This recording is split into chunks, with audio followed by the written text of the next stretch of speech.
Grateful to announce that we have some new tour locations coming up. Greenville, South Carolina, November 8th at the Peace Center. Huntsville, Alabama, November 19th at the Von Braun Center. And Atlanta, Georgia, November 29th and 30th at the Fox Theater. Tickets for these shows will be available this Wednesday, September 27th at 10 a.m. local time with the pre-sale code RATKING. General on sale begins Friday, November 29th at 10 a.m. local. We also have some tickets left for Washington, D.C., Las Vegas, Norfolk, VA, Roanoke, VA, and Huntington, West Virginia. Get all your tickets through theovon.com/TOUR to avoid secondary sites. Today's guest is a presidential candidate for the 2024 U.S. presidential election. He's an author. He's an attorney. He's an environmentalist. I'm grateful to have him return to the podcast to discuss his campaign and see what's going on. He's a dear friend, and I'm grateful for his time. Today's guest is Robert Kennedy, Jr.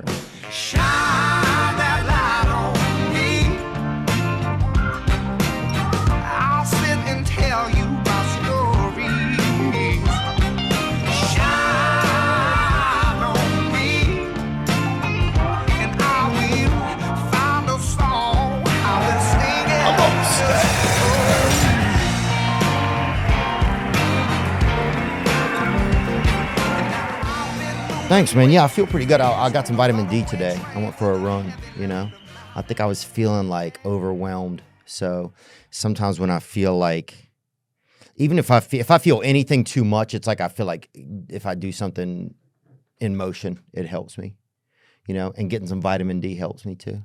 Yeah, move muscle, change of thought. Yeah.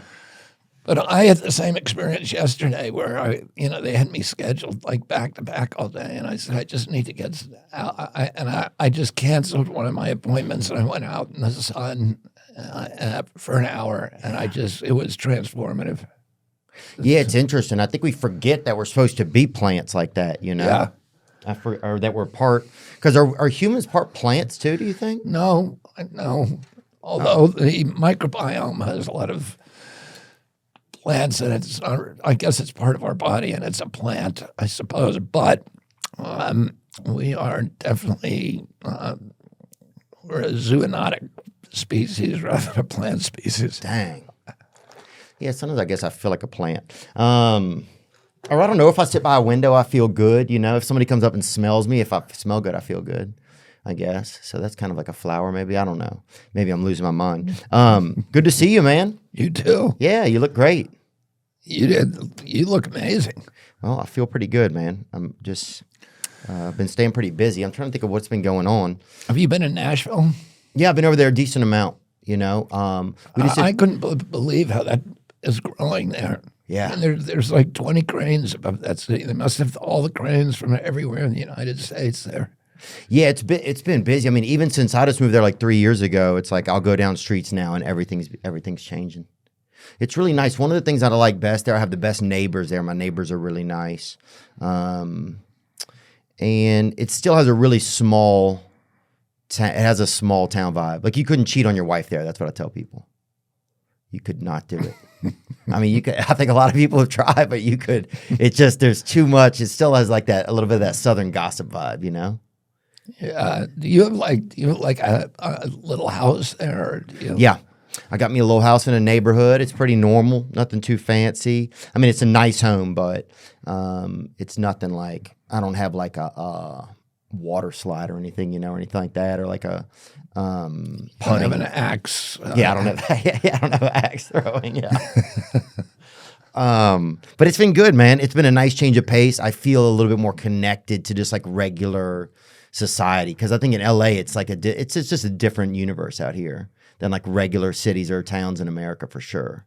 And there's so many people here, I think people start to feel a little bit, I don't want to say expendable, but it's like some people, you're not going to see them ever again. So there's like a different amount of value sometimes to the interaction that you have to put into it, Like in a smaller community, you have to have, you have to create a level of probably more respect for people and stuff. And like,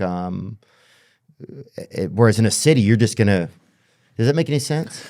Yeah, I remember there's a writer for the New Yorker. I'm trying to remember his name, but he's kind of a philosopher, and he was talking about that there's a formula actually that people are rude in big cities because the chance of them ever running into you again is more remote. Whereas if you live in a small town, I've lived in Montgomery, Alabama, which is really a small town, and Hayneville, Alabama, and then I lived in Deadwood, South Dakota, and a couple of other small towns in my life, and everybody's nice. And when you're driving down the road in your pickup truck, everybody who passes you on the road waves their hand like that. Yeah. And, but he was saying, he was telling the story that that Mother Teresa, when she came to New York, she tried to start one of her little, monasteries to take care of the poor in New York, and that they eventually ended up closing it because they didn't want to put an elevator in the place, and they said, no, we'll just carry the sick people up the stairs ourselves. I love that idea. Yeah, but in New York, the public health agencies wouldn't let them do it, so they said, okay, we're leaving. But she, at one point, Mayor Koch, had a heart attack. Mayor Koch? Yeah. Okay. Ed Koch was the mayor of New York for a long-term mayor, and he had a heart attack and he nearly died. And she went to visit him in his hospital bed, and which he thought was a great kindness because she's a Catholic and he's a Jewish mayor, and it just was it was kind of a spiritual act. But when she was up there, she asked him, "Can you get me a parking place in front of my building?" And as a joke or not? No, she wanted a parking place, but it kind of. I mean, she is Mother Teresa. Well, of course, you would give her a parking place if you got. Oh, there he is with Mother Teresa. That's hilarious. So that's great, dude. Hey. But she, it's just the idea that she had an angle. Once you go to New York, you always got to have an angle. Yeah. And maybe it is, you're just like, and I always feel like LA is kind of like it always feels like, the whole city feels like a little bit like an airport to me. It's like, I feel like I never leave the airport here. Like it feels like this thoroughfare of just people going in and out, Yeah. Sometimes I start to feel like America starts to feel like that sometimes. I think it starts to feel to a lot of people like, it almost feels like a shell company sometimes. Like a shopping mall. Yeah. Or like it feels like an LLC for like big business. It starts to sometimes feel like an LLC for like big business. Yeah. Does that make any sense? That makes a lot of sense. I mean, I think that's what it's becoming. And one of the things that I'm talking about a lot now is this, this housing price. Housing prices, you're saying? Yeah. I tried the Monsanto case in San Francisco with a big team of attorneys, and we tried 3 cases in a row, so that we had about 20,000 cases. And the way that this kind of multi-state litigation and works, the case was that it was poisonous, right? Yeah, it was causing non-Hodgkin's lymphoma. Okay. So we had enough science to prove that it could cause non-Hodgkin's lymphoma, and then we ended up having 50,000 people who had gotten non-Hodgkin's lymphoma. But the way that you try the case, you try them one at a time until if you win 3 or 4 in a row, then the company says, then Monsanto says, okay, now we know what the value of the case. So the first case, we got $289 million. Yeah, I just saw they just brought that up. Wow. Yeah, the second case, we got. And so that was one client and their That suit. was one. That was Dwayne Johnson, who's not The Rock. You're not talking about him. Not The Rock. This was an African American school superintendent. His job was to spray the weeds on the property and mow the lawn and do that on a public school. And he had a backpack sprayer, and it leaked all the time, and he began getting lesions on his back. He called up Monsanto. He called them 3 times and said, could this be from the because it says safe as aspirin. Nothing can happen to you. And it has pictures. It had pictures on the label of people spraying their weeds wearing like Bermuda shorts and a Hawaiian shirt. So it was implying that you don't have to take any protection with this stuff because it's so safe. Wow. Oh, he felt like it was coming from that, and it turned out to be non-Hodgkin's lymphoma. It was precancerous lesions, but they would never return his phone call, and they knew it, and they just didn't want to, so they sandbagged him, and he was the sweetest guy when we got him on the stand. He was married to this beautiful Hispanic woman. They had fallen in love the first time they saw each other at community college, and they had this wonderful marriage. And he couldn't sleep in the bed with her anymore because he had so many lesions on his body. And, it was just, he wouldn't go in the swimming pool because, if anybody saw him in the pool, they would think they were going to get a disease. So his life was just so miserable. And the jury loved him. They gave him $289 million. And then the next one, I forgot, we got, I think we got around $300 million. The third one we asked for, it was a couple who were both gardeners, home gardeners, and they brought their dog with them to home garden. They had a Labrador retriever. The Labrador died of non-Hodgkin's lymphoma. What? He got it the same time they did. The couple both got it the same time, and the dog got it. The dog died first, and then then they were really sick. We asked the jury for $1 billion, and we had a big argument about it. What do you ask the jury? Because you don't want to ask them for too much, because then they think you're overreaching, and they may punish you. Okay.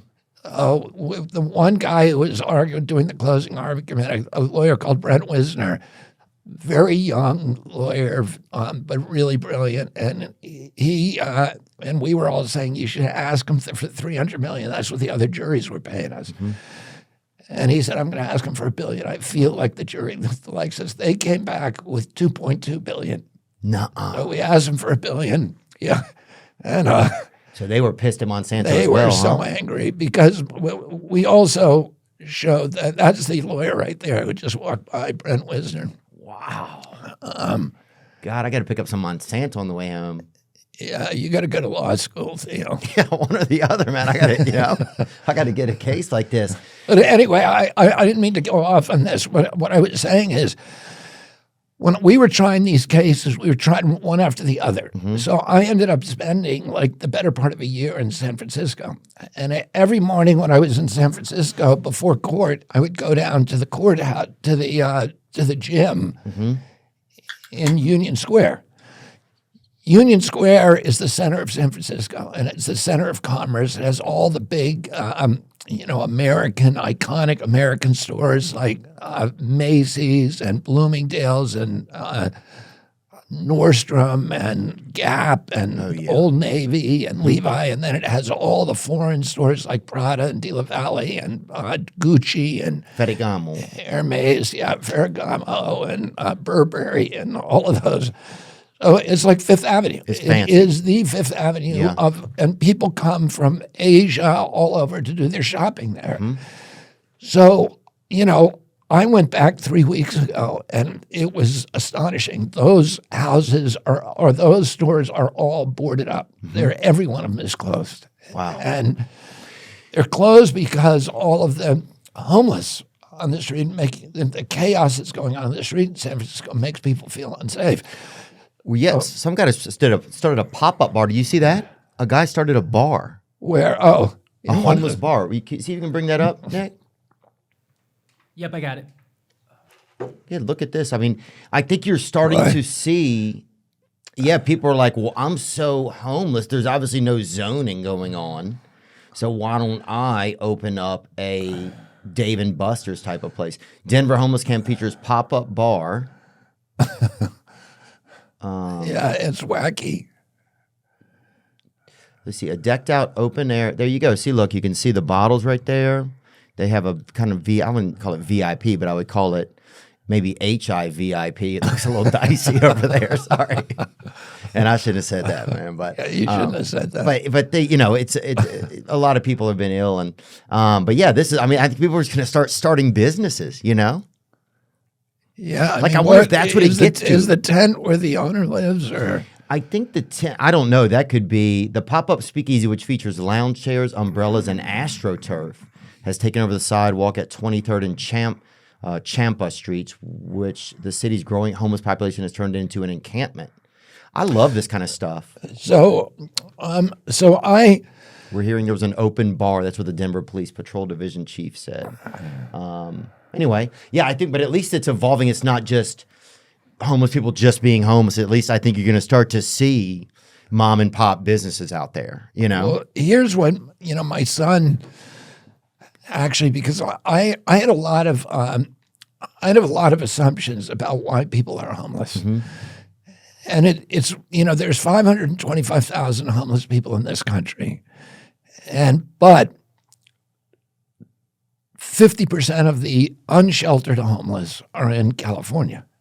Okay. So California only has 12% of the population, but it has 50% of the unsheltered homeless. And unsheltered homeless means homeless that don't have a place to sleep at night? Yeah, it's people who are on the sidewalks. Like freelance, yeah. Right, or they're in shelter, they're... Yeah, like free range. Yeah.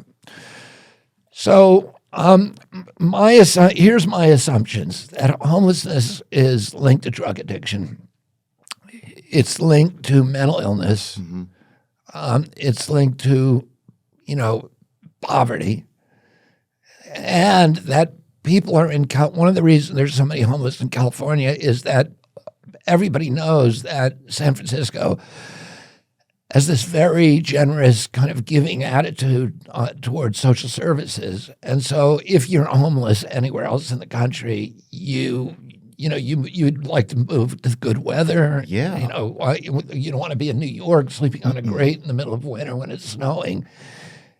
Get on a Greyhound and come out to San Francisco and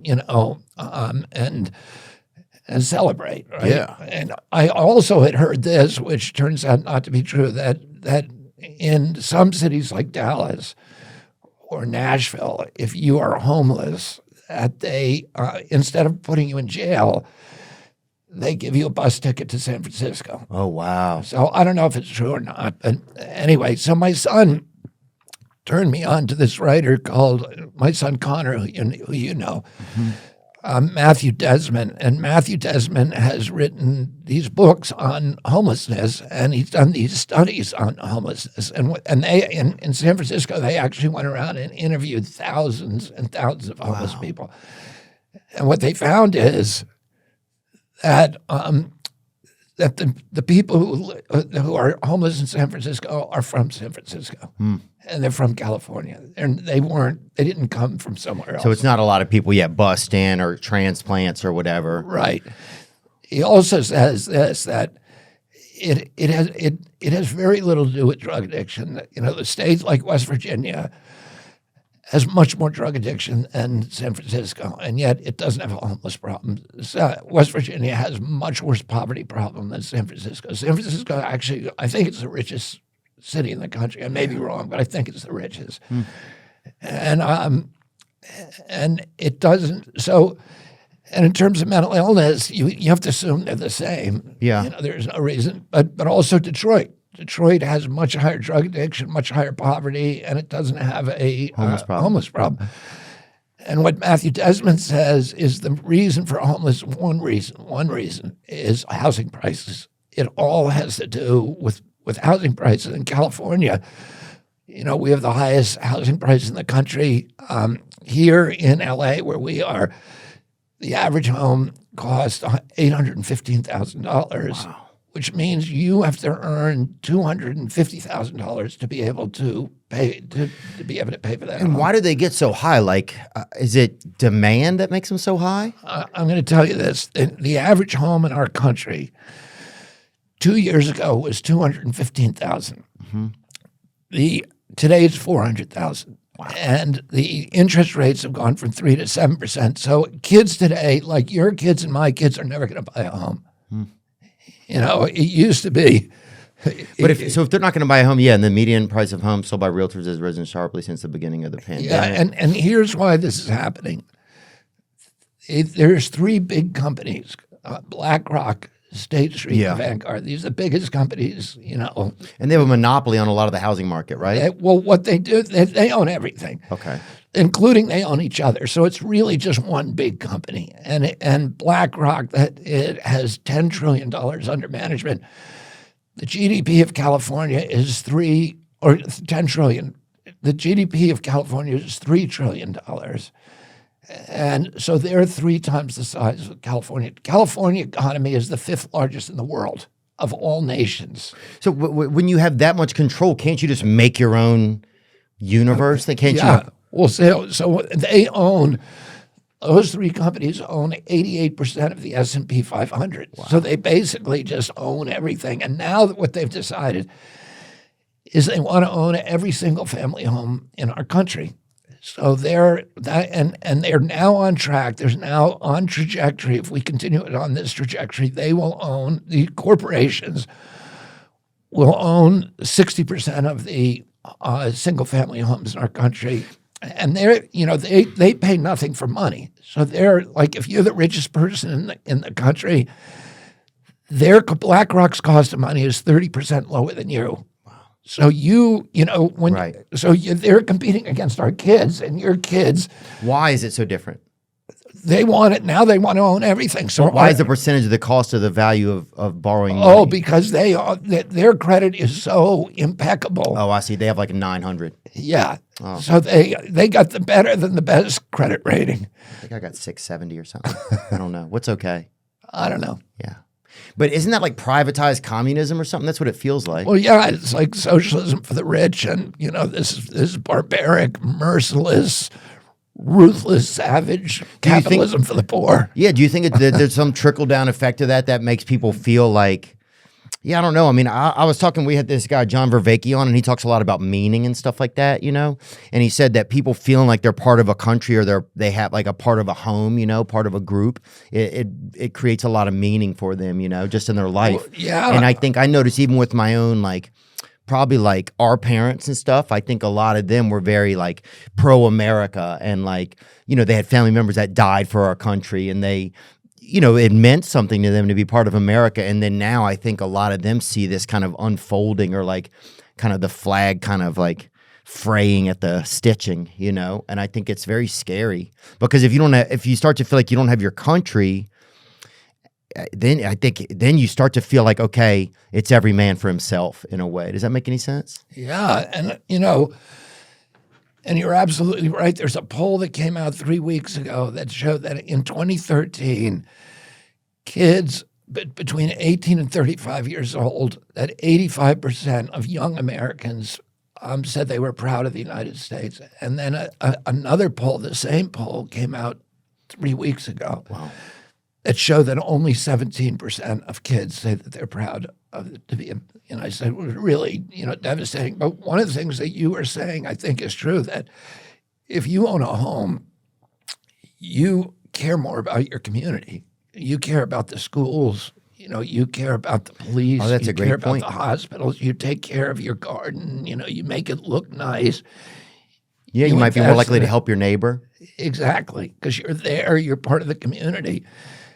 And turning us all into, and you also are a participant in the capitalist system because if you own a home, you have equity. Yeah. Which means, let's say you want to start a business, even like a tiny business, like buying a sewing machine. Yeah, doing sewing. What else can we do? You can do, or if you want to start a restaurant, popcorn, like a caramel corn. Exactly. Something like that. Great idea. Yeah. Thanhanks. And but you could get a loan on your house. You can get a loan right. on your house. And so you have an entree into the capitalist system. Yeah, and because then you're always, everything's possible. You could sit down with your family at night and be like, hey, mom and dad are thinking about doing this business. What do you guys think? And maybe your son's proud of you and it creates excitement in your house, And even if, I remember my mom went to law school and she couldn't do it because she had too many kids and it was too much work.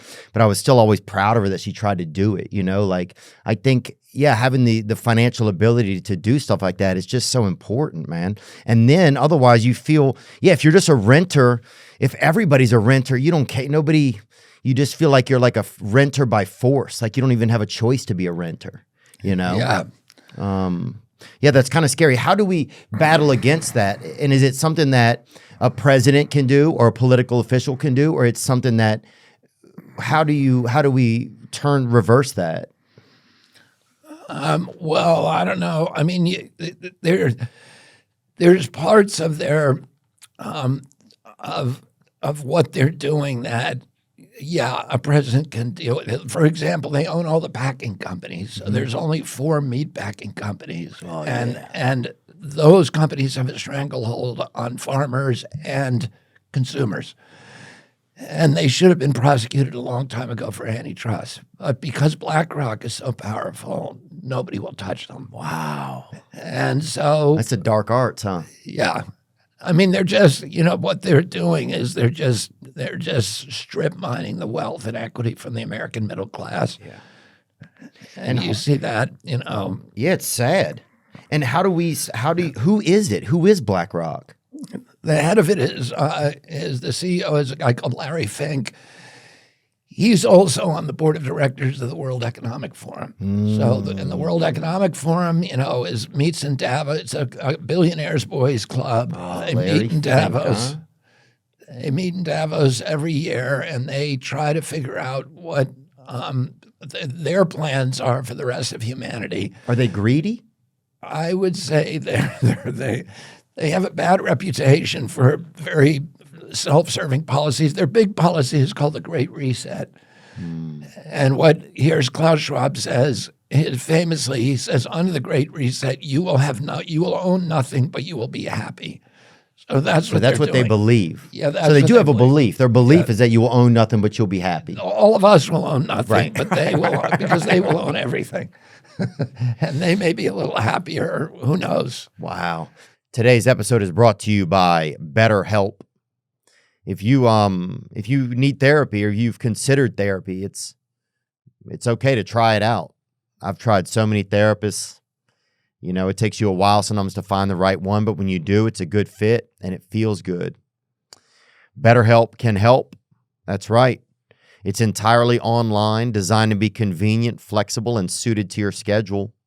Just fill out a brief questionnaire to get matched with a licensed therapist and switch therapists at any time for no additional charge. Take a break from your thoughts if they're bothering you with BetterHelp. Visit betterhelp.com/Theo today to get 10% off your first month. That's BetterHelp, betterhelp.com/Theo. This episode is sponsored by BetterHelp. The weather's getting cooler, and that means it's time to bundle up. Get you some stockings on. Look at that legging. Get you a legging on, Daddy or Mama. Legging up. Get you a hat, scarf, whatever. Ibotta, they can help you do it. That's right. Ibotta gives you cash back on winter coats, hats, gloves, scarves. Anything, actually. Groceries, produce, personal care, pantry goods. Just download the Ibotta app. The average Ibotta user earns $100 per year. That could cover the cost of a shopping trip, new school supplies, a Thanksgiving turkey, get that big bird. Other apps give you points that don't amount to much. With Ibotta, you get real cash back that you can cash out to your bank account, PayPal, or gift cards. Just download the Ibotta app now and use code Theo to start earning real cash back. Just go to the App Store or Google Play Store and download the free Ibotta app. That's IBOTTA and use code Theo. That's Ibotta, IBOTTA, in the Google Play or App Store and use code Theo. Start getting cash back today. So how do we stay positive? What do you do to stay positive when things like this come into your brain? Because I think a lot of people. I mean, this is why you have people that start to go to conspiracy theories. This is why you have people that start to look like for alternate. People are looking for hope, really. A lot of times in a conspiracy theory, people are also looking for hope. They're looking for something that shows them that something that's out of what everything feels like could be possible, right? Do you? Let me ask you this. Do you consider yourself a conspiracy theorist? No. But I consider myself open to curiosity, you know? Yeah. I think, I consider myself open to curiosity. I think it would be silly not to listen to possibility. And I think sometimes it's the curious guy who at first people are like, this guy's bananas, who ends up being Bananas Foster, you know, which is good if you've had it or not. Yeah, I have it. Yeah, it's pretty good. One of my I'll favorites. say that. Dude, I used to work at this restaurant, and one of my coworkers, he's like, man, I hate seeing Bananas Foster on the menu because I was raised in a foster home, and it makes me sad. Isn't that ridiculous? Well, yeah. Like just to equate like Bananas Foster and being raised in a foster home. But I was like, but I bet he still had some every now and then, and I think it made him feel pretty good. But yeah, I think, would you ask me about it? It is. I was asking about conspiracy theories. Yeah, I don't think. I think since the news started to get compromised, it feels like a few years ago. And one thing I do like using is that word compromise. That's kind of like a conspiracy theorist word, you know. But I feel like when I was a child, it felt like the news was real, and it was like, this is the news, and it was honest. I don't know if it was. No. That could have been me romancing it too, but it felt like that. And then at a certain point, which feels like about maybe 10 years ago, the news started to become more different. Did you notice that in your life? Yeah, I did. And I watched it happen because originally the news, they going back to when they invented radio in 1928. They passed a law that was called the Fairness Doctrine. It was called the Communications Act, and they said they did a bunch of things. They said nobody could monopolize the news. So now there's 5 companies that own all the TV, all the radio, all the newspapers, and most of the internet content providers.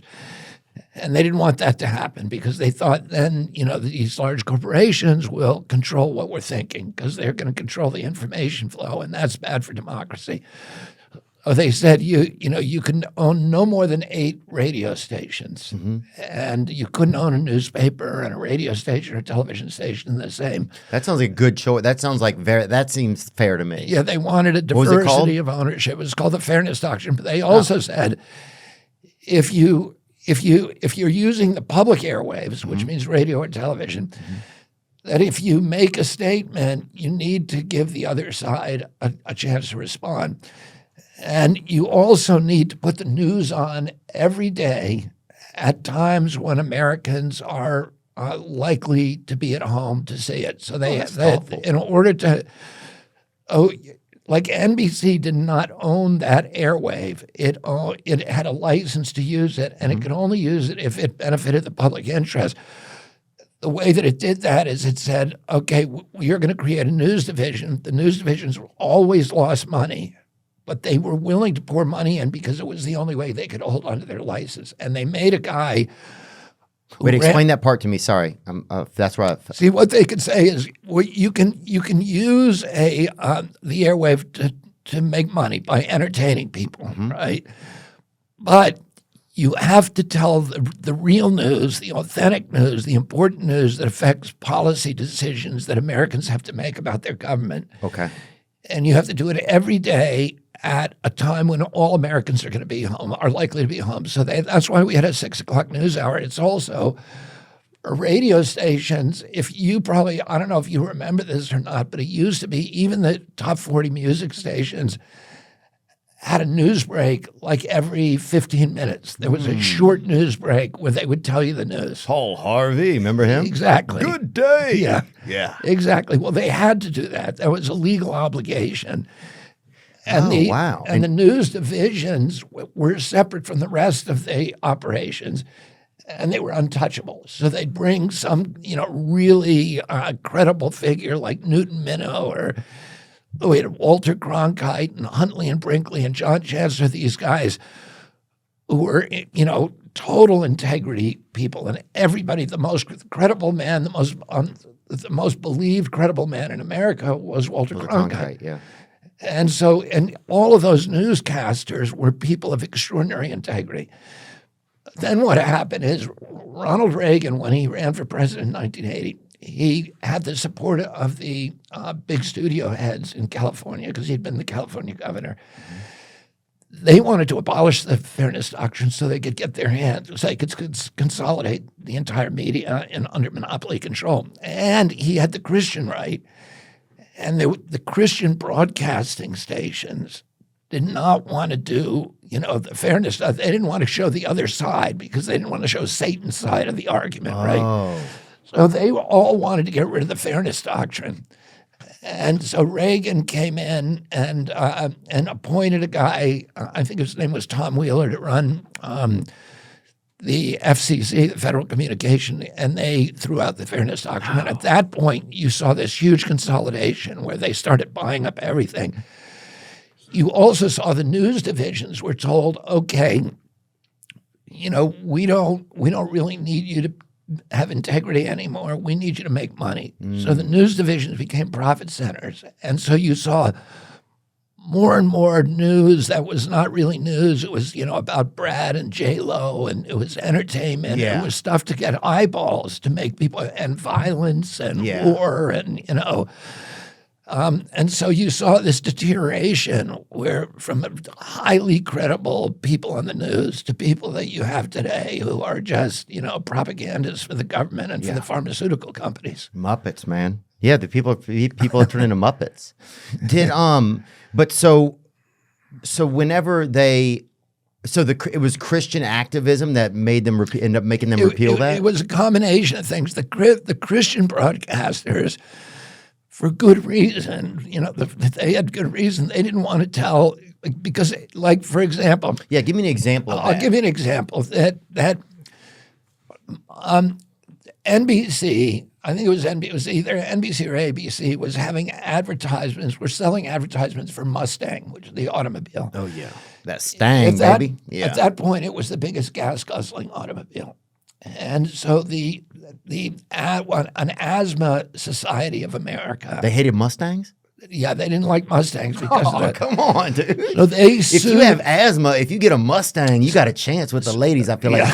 But if you just show up with asthma, dude, it's a wrap. Yeah, it's not a good selling point. Yeah, asthma has one speed, dude.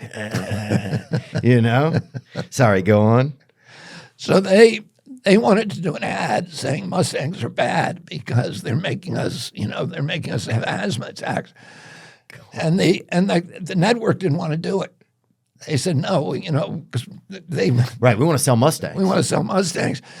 So they told the Asthma Society, you can't, we're not going to sell you ad space. So they sued. They went to the Supreme Court. The Supreme Court said you got to allow them to sell both sides, and they upheld the fairness doctrine. So if you applied that to Christian broadcasting and said you're using a public airwave, right? If there's atheists out there who want to give their side of the story, right? Maybe you'll have to do that. So they didn't want to. Wow. They didn't want to do that. So they were, and you can see the rationale. Yeah, and then also that leans into more like towards things being able to create monopolies. Then it seems like well, the monopoly exactly, and now we are where we are today. It's sad. Every city you go to, like I go to a city. If you go as a comedian, you go to do radio sometimes before, and it used to be you had kind of a local radio station, and now all of them or most of them are kind of Clear Channel. And I'm not denouncing Clear Channel. But they're all like usually like part of a bigger group. And you can't find like a local newspaper anymore. Like that used to be like part of the community, like getting yourself in the newspaper. You would get like a little trophy for, you know, you didn't do nothing really. Maybe you found a missing person or something, and they would put you in the newspaper or something, you know. But it was like you kind of got to see like everything that was going on in your community, like baseball scores for Little League games. I think things that made you feel attached to your environment, you know. And they don't have that anymore. It's like everything's just too big now to get it to fit into like smaller communities, you know? Or maybe you'll get a paper like once a week now or something. You know, it's just different. No, I agree 100% with that. I think that's, you know, and I think there's a real appetite for local news. People want to know what what happened in the baseball. I mean, like, you know, I grew up reading about, you know, kids who I was playing, you know, sports with. Yeah. Right, and you'd read about them in the local papers. They were heroes to you. Yeah. That's how you had local heroes. You know, it's like, now it just feels like they want all your heroes to be like from the Marvel universe, or you're not even allowed to have a hero anymore, you know? And I don't know, maybe I'm romancing that a little bit, but I definitely notice it when I go home. I can't find like the local news and see kind of what's going on. And then you're not attached to it. You don't really. And where do you consider home, Nashville? I'm from Louisiana, from Covington, Louisiana. So, but is Covington, is that in the Delta or is it up north? No, Covington is south of the Delta. It's kind of like, let me see, southwest of the Delta. Yeah, Covington is over there. I'll tell you something neat about Covington. Well, we have the tallest statue of Ronald Reagan, and you're welcome to come see it whenever you want. Really? Yeah. And Michael Landon was supposed to come there one time, but he couldn't make it. Michael Landon? He was supposed to stop in. He didn't make it, though. And that's a big selling point for the... Yeah, Michael Landon was almost here. I guess it's a pretty big... Look at that statue, though, buddy. Oh, I can't tell how big it is. It's bigger than the trees, though. Yeah, it's 10 feet tall. Or it could be... Somebody said it's even 12 feet tall, but I think somebody had a bad ruler on them. But also, Lee Harvey Oswald went to our middle school there for a little bit. Oh, yeah. And what else? The Tulane Primate facility is there, and they tested the polio vaccine. They actually made the polio vaccine that ended up giving cancer to a lot of women, to like cervical cancer. But it had a virus, a monkey virus in it called SV40. Yeah, that's where they tested it at. Yeah. And some of the monkeys got out when I was a kid, and we got to get out of YMCA summer camp to help them look for them, which is pretty crazy when you think about it. Is that true? Yeah. They had a Kenny Rogers Roasters, and we're out there wrangling chimps with a couple of local police. Wow. Pretty cool, huh? But anyway. Yeah, there's actually, there's a book. There you go, The Escape right there. Oh, wow. There's a book called Mary's Monkey. Yeah. And it's about the Dr. Mary's Monkey, is that it? Maybe it's just Mary's Monkey. Dr. Mary's Monkey, Dr. Mary's Monkey. And it's about the secret lab. It's about the Kennedy assassination, but it's about the Tulane lab. And there were people involved in that lab who were involved with Lee Harvey Oswald. And did you go down a lot of rabbit holes ever, like kind of searching, like just about information well, about? I feel like assassinations and stuff. I'm really evidence based, so I don't make any presumptions, but I read everything. Yeah. And if it's that book is actually very, very well researched and very interesting. Yeah. I don't know if I've read all of it, but I've definitely read a decent amount of it. Man, yeah, congratulations. Since I saw you last, you were running for election. Yeah. That's cool, man. You didn't see that coming. Yeah. I don't know, because I almost think I asked you about it. We'll have to go back and see if there was a clip where I asked you if you would at some point. Because I just thought you were so well-spoken. I didn't have any intention. Was it hard to, did you have to convince your family that it was okay for you to run? Well, the one person I had to convince was my wife. Yeah, that's a good My start. kids were like, I actually went up to Boston, and I had 3 boys who were in Boston at that point. And I went out and took them out to lunch, and they were like, they weren't like, okay, go get them, Dad. They were like, okay, this is what buy the ticket, take the ride, and they were not, I think now they're much happier about it. Yeah? Because the way it's kind of turned out. But they didn't know what was going to happen at that point. And then Cheryl, who she took a lot of convincing, but what happened is I thought at one point, because they were censoring me, in fact, you got, Yeah, we got censored. You got hammered, our episode got taken down. That's right. And then miraculously got put up again. How did that happen? Like a month ago. Oh, it came back up on YouTube? One of the episodes that had been taken down came back up on YouTube. I mean, it had been gone, Bobby. It had been gone. And then it just showed back up. That's weird. Well, we sued them. And I doubt if that's the reason. Sued YouTube? Yeah, they're still taking our stuff down. Wow. Good for you. That's cool when you're a lawyer because then you can sue somebody if you need to. That's a great idea. You guys actually made a wager whether or not that episode would be taken down. RFK, he said it would be, and Theo bet him that it wouldn't. Oh, dang. How much was it for? Yeah, how much was that for? We have the clip. One sec. All right, it's going to get interesting. We'll see if anybody's getting paid this week right here, brother. God, this could be bad. Well, whatever it is, Bobby, we'll donate it to your campaign, okay? How have campaign donations been? Oh, you have the clip? Good. We were at the Eric Clapton concert last night.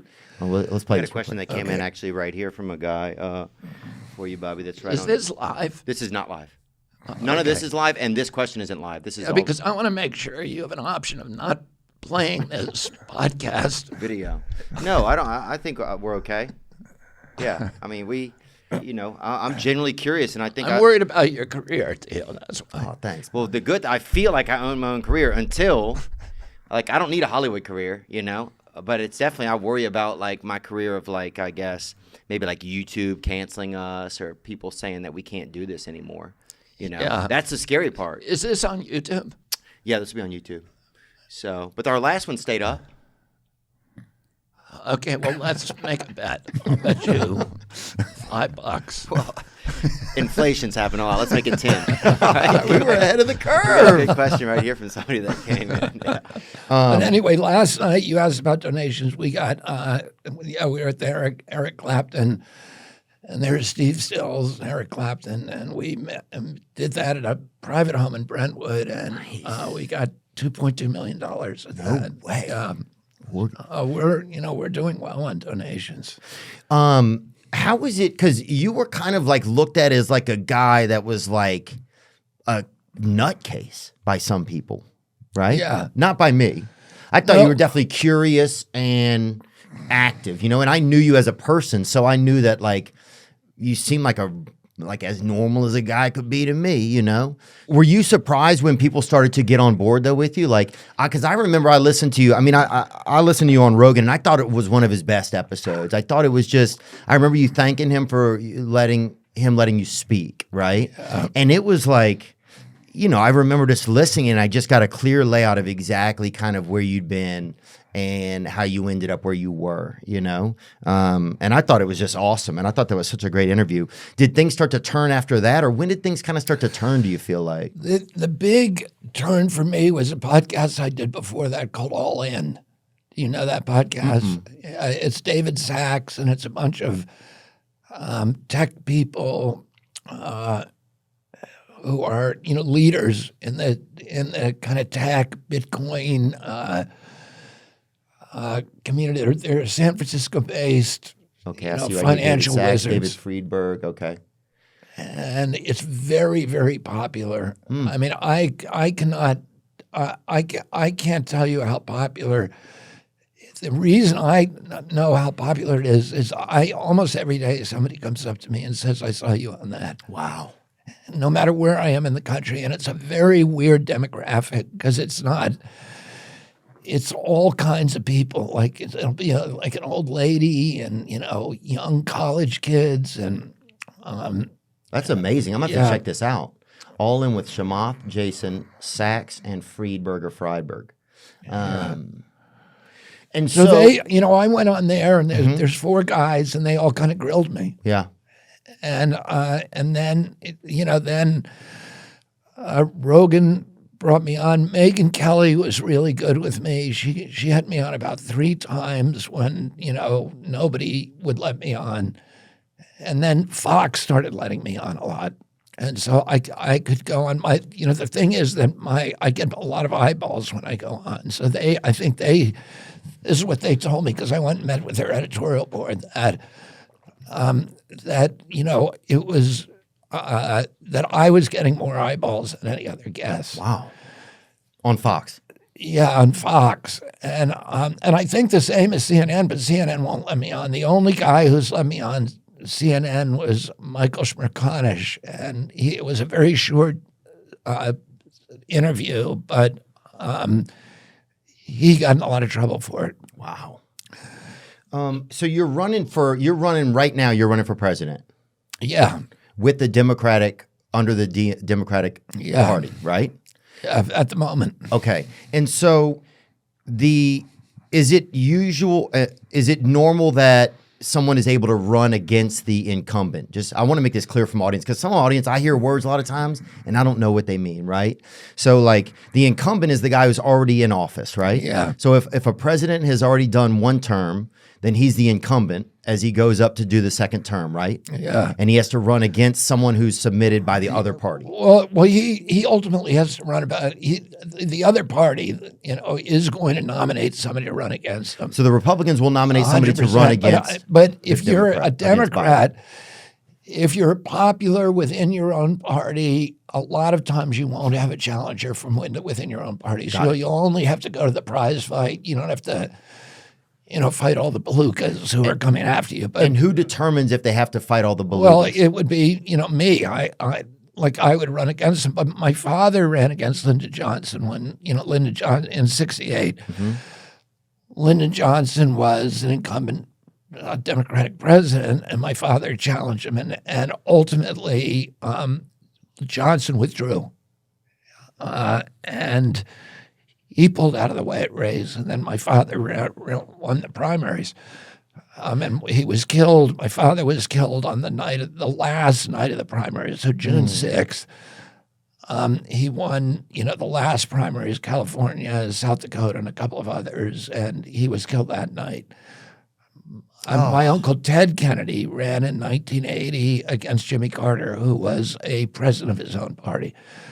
It's not uncommon for people to run against a president of their own party. And, I've had a long friendship with Biden.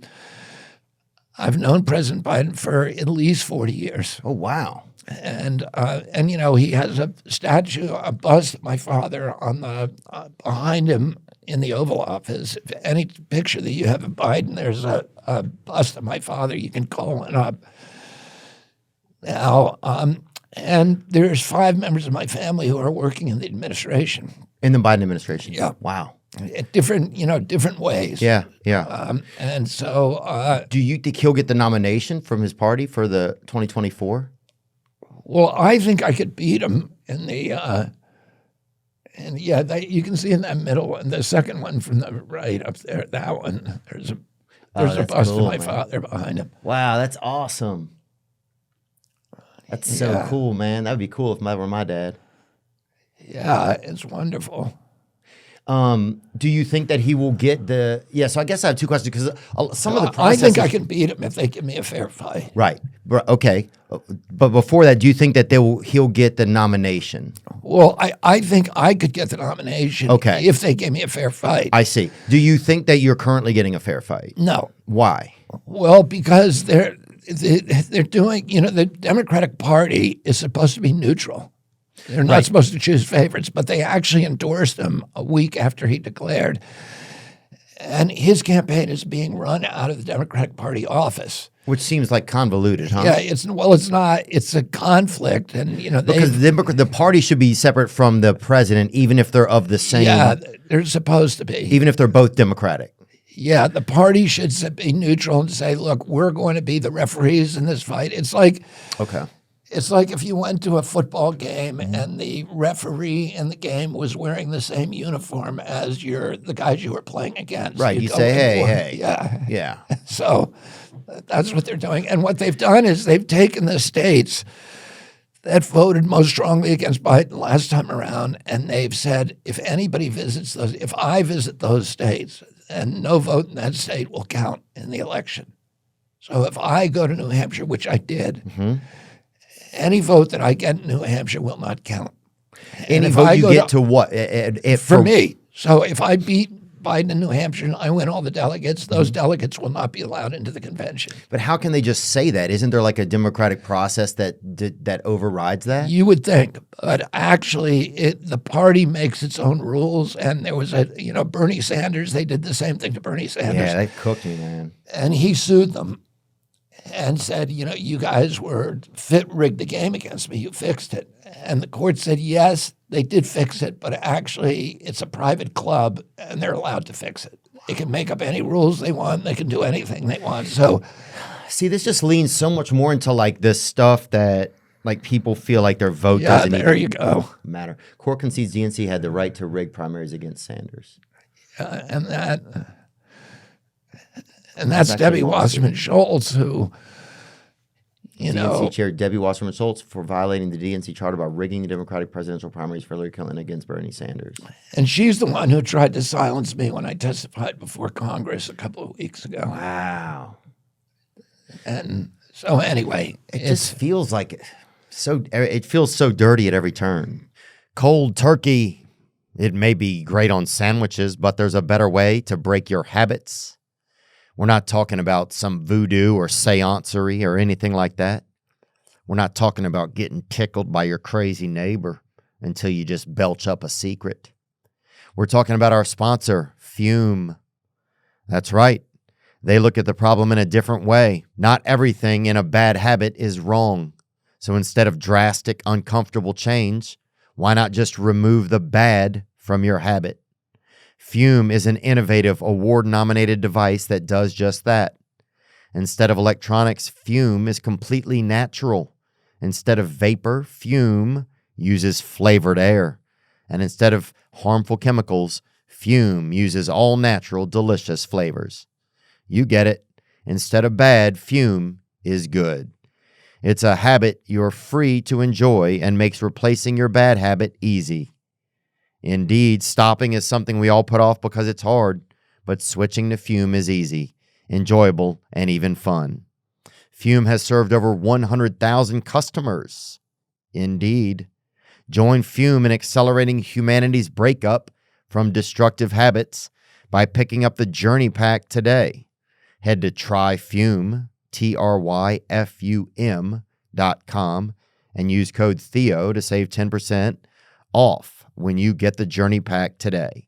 That's TRYFUM.com.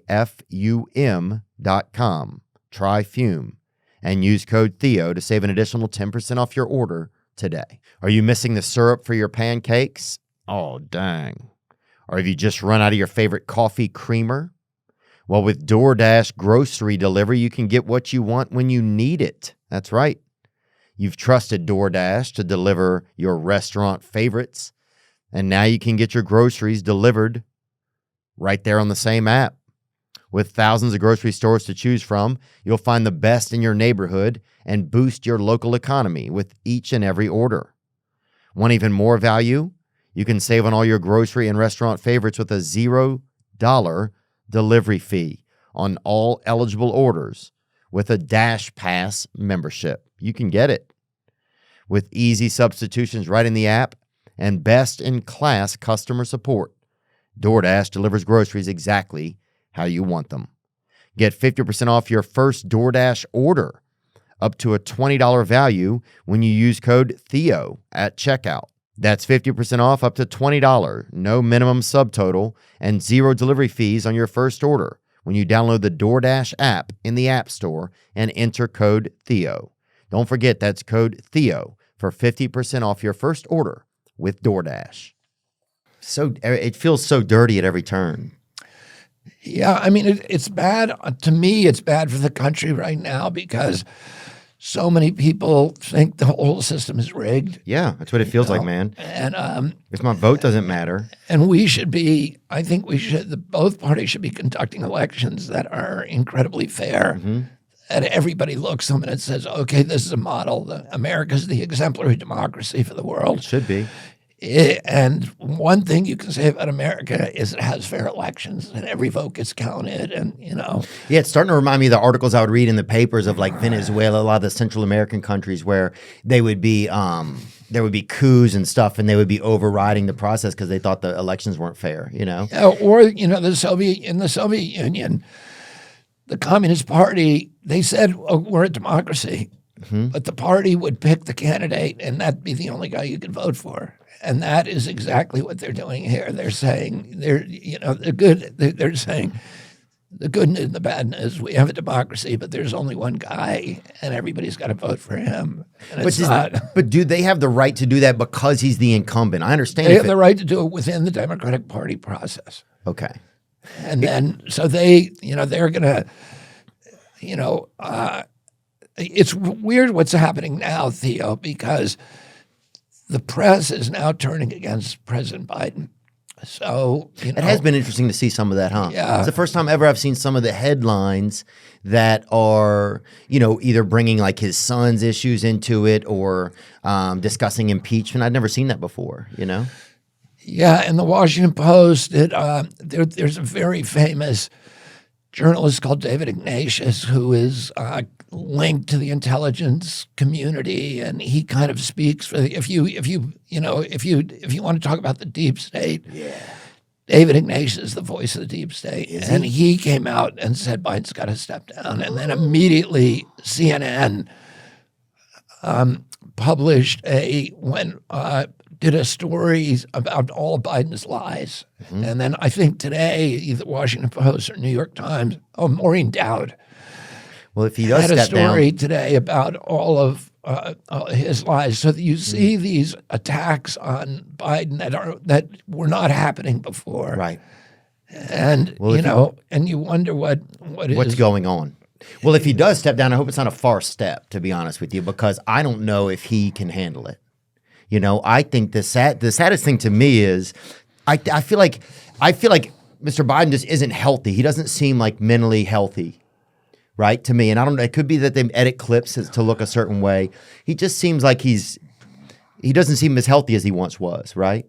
And so I feel like to me it's like a bad example that this is what we do with our old people. We put them out. It's like this is like a somebody we're just using. It just. I don't know. It just seems like a bad example of how to treat other people, Like if this were my father and he were, to me, what would seem like ailing, like mentally just kind of either losing his composure that he probably once had, and it could be dementia. Like I don't his know. cognitive capacity. His cognitive, that's what I'm saying. If he were losing it, it would just hurt my feelings if they kept wheeling him out there, But I don't know. Maybe that's what he wants, and we just don't hear that part of it. But so what is your path then to really get to the presidential nomination for 2024? Is there a path for you, do you feel like? Well, if President Biden steps down, the decision kind of has to be made by October 15th because that's soon. Yeah, because you'll know before Halloween. Yeah, the October 15th, you have to start qualifying in certain states so that you have to declare whether you're a Democrat or an independent or Republican. Yeah. And you can't, a lot of people think, well, you can run as a Democrat, and then if you lose everything, then you can just switch to independent and run on independent, but you can't do that. Because a lot of states have sore loser laws that make it so that you have to choose early, and you can't come in, once you've chosen Democrat, you can't switch to independent. That's fair, because every year they let Odell Beckham Jr. join another team right before the Super Bowl. I know, I feel like it doesn't seem fair to anybody. I get that he's good, but it doesn't seem that fair. So when do you have to? But you've already chosen that you're a Democrat, right? I mean, you've been a lifelong Democrat. Is there a chance that you would run as an independent? Do you look at that ever? And how do you even evaluate that? Yeah, I mean, if they really shut down the process, we're right now, we're grappling with the DNC, trying to get them to do the right thing. But if they rig the process so that I can't possibly win, which is how it's rigged right now, then I would have to look at other options. I would have to look at running as, maybe outside of the party or something. I don't know exactly what I do. I'm hoping that they'll open up the process and let me run. We polled this week, and if President Biden steps down, I have a pretty clear path to the nomination. My numbers are better than any other Democrats, including the Vice President Kamala Harris. If he stays in and they give me a fair fight, I think I can beat him. Yeah. Wow. So it's tough to figure out. You're just navigating the space, huh? Who's ahead in the national polls? He beats me among Democrats in the national polls. No, but if you could get a third of people to switch that were Republicans and a if third I that were get Democrats, that's the thing, is that those polls aren't looking at the Republicans who want to vote for me or the independents. Okay. If you can't get it run this year, would you run in the next one? No, Are you thinking that far ahead? No. Okay, you're not. No, I'm not thinking all about that. Okay. Some people say that that the Republican Party set you up to take. Did you hear about this? Yeah, I hear that I'm like a stalking horse for Trump, and all I can say is, I don't believe that, Bobby. I'm just asking you. I don't believe that. Well, you should ask me. I mean, you shouldn't do it publicly like you just did. But really? No, I'm just kidding. Oh, okay. No, you should ask me. Yeah. Here's the thing. Here's the problem with that. First of all, if the Democrats make rules that say I cannot win, and then they complain about me running somewhere else, it's like a guy who murders his parents and then throws himself on the mercy of the court because he's an orphan. Yeah. They're trying to get public sympathy for a problem that they created. I hate when I see Bananas Foster on the menu. That's how it goes. But no, I see what you're saying. It's almost like they're playing two cards that are trying to do two different things, but one of them kind of concedes that there's some truth in the other one. Yeah, and then the other thing is that I take more votes from President Trump than I do from President Biden. Right. So why would that help them? Yeah, it's not helping them. Yeah. Yeah, I thought about that. When you look at, do you feel like that the Democratic National Party has treated you fairly like they do every other candidate? Do they always try to, how does that usually work? I think what they do, the DNC has a lot of donors. Okay, the DNC. Yeah, the Democratic National Committee. And and the donors are BlackRock, State Street, Vanguard. Oh, really? Yeah, the big pharmaceutical company, all the people that I sue, Monsanto, et cetera. So they've got $2 billion in their bank accounts, and it comes from those donors. And those donors do not want to see me running as the Democratic nominee spending their money. Not an environmentalist for sure. Right, and spending their money then, to dismantle their very exploited business models. And so progressive candidates like me who challenged, the corporate control of our country, people like Bernie Sanders, Tulsi Gabbard, and me are told, we don't want you in the party. So that's, And who do you get, an email? Do you get a letter? Is it a text? It's not a text, huh? We just watch what they do with the rules. How can they change the rules so that votes for me in New Hampshire don't count? Seats taken. Right. So it's like, Dennis Kucinich, who's running my campaign, who's ran for president twice himself. And Dennis Kucinich? Yeah, he was he was the youngest mayor in the country. He was the boy mayor of Cleveland. They the mafia tried to kill him when he was shot at him and stuff when he was mayor of Cleveland. He's a very, very progressive and a man of utter, complete integrity. Mm-hmm. But he's been around politics. He served, I think, 6 or 8, maybe 10 or 12 terms in Congress. He ran for president twice. And he got bullets through his living room. Wow, it's a party. Dennis Kucinich, yeah. So anyway, he said to me, when I was saying, when we were talking about the Democratic Party, he said to me, "What part of FU do you not understand?" They don't have to write you a letter and say, right, go jump in the lake there. They're just saying, they're changing the rules so that they're rigging the game against the democratic process. Does that Well, inspire when you? what? Does that inspire you a little bit that that's what's going on? Like, I have the same program you do. yeah, Just live one day at a time. yeah, Keep doing the next right thing. yeah, And trying to maintain kind of my inner calm and not if God wants me right. to win, I'm going to win. I just got to keep doing the right thing, and nothing can stop me in that case. That's such a great point, man. So I feel like, I go to a meeting every day. I'm on the road. I'm in a different city every day, and that's the one thing I always do. Wow. And I Been in some good ones recently. Anywhere particular that kind of stood out? I went to one in Maine that was pretty cool a few months back. I got in there and the guys was like this in there. No, I went to one the other day where it was a guy, and first of all, I went to one in Barbados one time where they were talking No about, beer for me, man. They were talking about, it was like a night's meeting, and they were talking about how to take curses off of people. Oh, damn, that's crazy. And I went to one in Belfast during the war there, which was really interesting. Oh, wow. Yeah, but I went to one the other day, and they were, and I went to this. It was in New Hampshire, and and the people, I had been to a couple times, and the people in that meeting recognized me. They know who I am, most of them, and it's a very supportive atmosphere for me. I don't know whether they're Republicans or Democrats, but anyway, it's a very warm, safe kind of place, and I heard a guy, there was a break. They take, at those meetings up in New England, they take a 5-minute cigarette break halfway through the meeting. Yeah. And it's from like the old days. Yeah.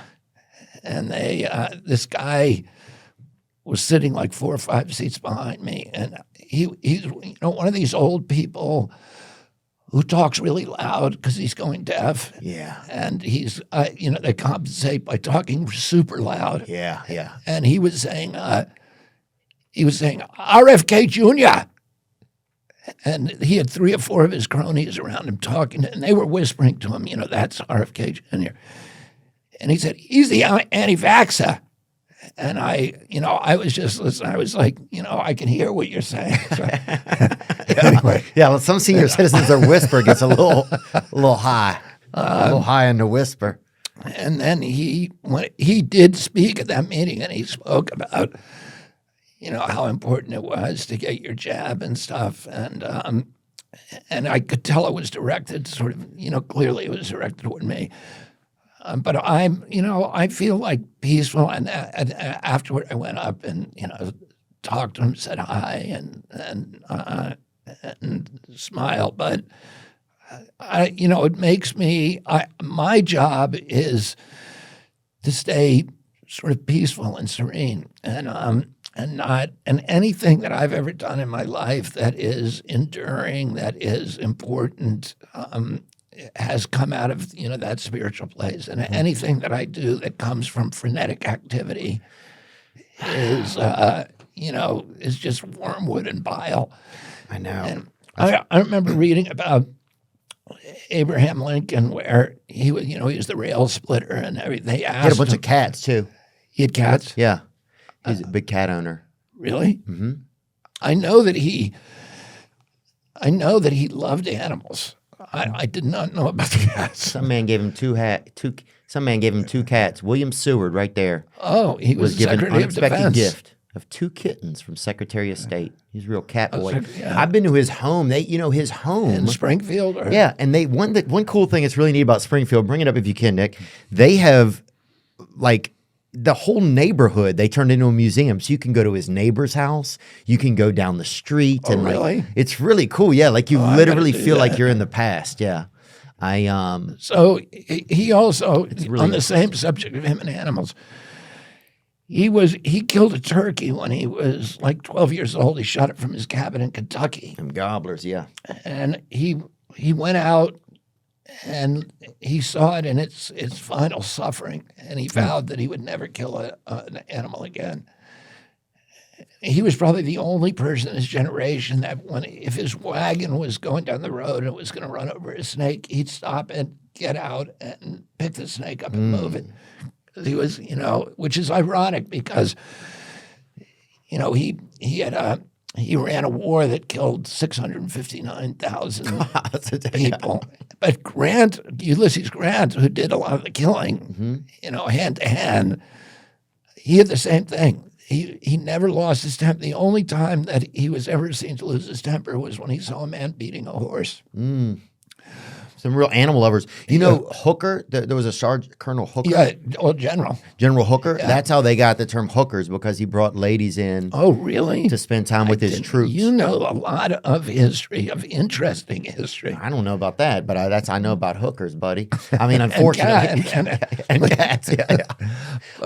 Anyway, But I do know that Civil War, yeah, they brought in hookers first. But American Civil War, he was popular with his men because he didn't crack the whip. In terms of discipline, it said after a hard day on the battlefield, he would bring in prostitutes. But a lot of his men got diseases from unprotected sex and killed a lot of them.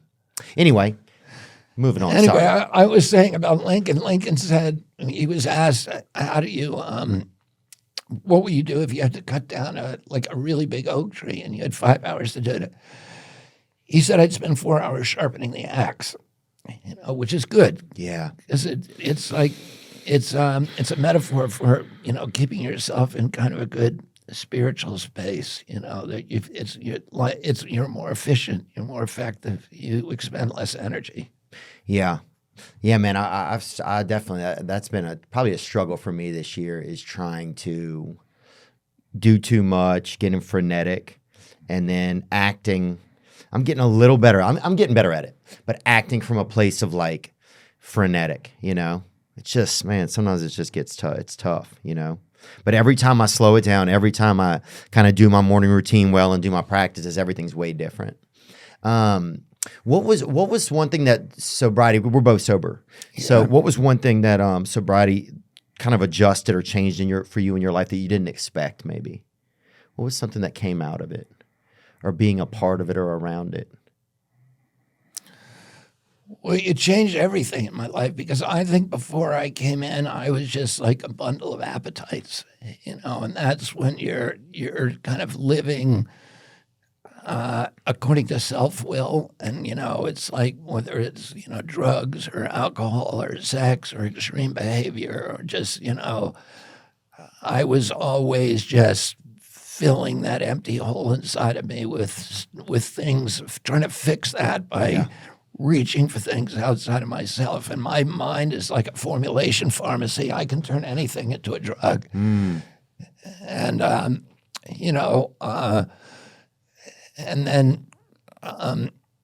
and then trying to adjust your compass so that you're not living for self-will, but you're trying to do the next right thing and be of service to others, and that that is what.